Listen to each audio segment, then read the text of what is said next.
Ang programang ito ay rated SPG. Striktong patnubay at gabay ng magulang ang kailangan. Maaaring may masiselang tema, lengguwahe, karahasan, sexual, horror o droga na hindi angkop sa mga bata. Dahil nga pumunta itong pulis na ito sa bahay nila ni Moira kung saan hinahanap niya si Moira dito at hindi niya akalain na si Dr. RJ Tanyag ang makakakita sa kanya at dito na tinanong ni Dr. RJ Tanyag kay yung pulis na iyon na kung saan ano ang ginagawa niya dito at dito niya na sinabi na may kailangan siya kay Moira at kung saan kay Moira niya lang dapat sabihin ang mga ito na kung saan dito na nagtataka si Dr.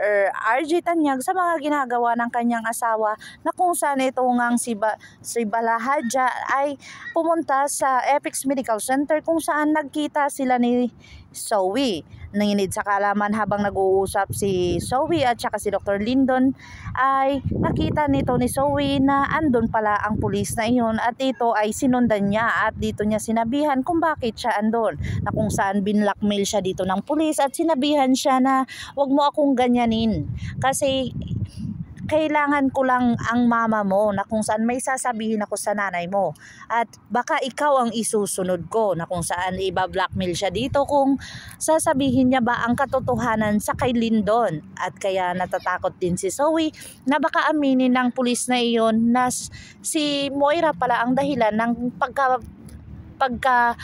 tangkang pagpatay sa kanya na kung saan dito na nga natatakot si Zoe kaya agad-agad naman itong pinaalis itong pulis na ito. Dahil nga niloko ni Bogs itong si Annalyn, si Lynette at saka si Josa na kung saan agad-agad naman itong rumisbak si Josa at saka si Annalyn doon sa kanilang bahay at hindi pa nila malaman kung maaabutan nila si Bogs na kung saan dali-dali itong nagligpit ng kanyang mga gamit.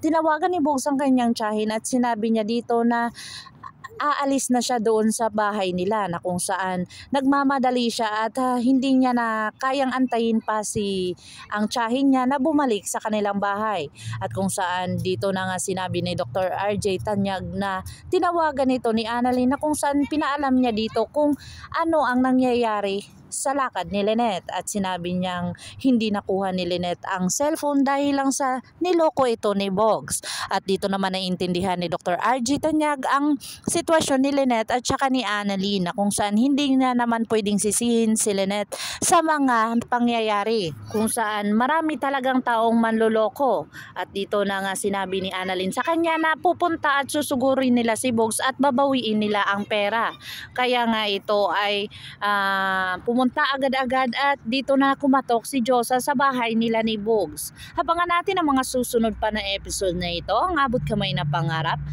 Kung bago lang po kayo sa aking channel, please like, share, and subscribe para ma-update po kayo sa mga susunod pa. Yun lamang po at maraming salamat.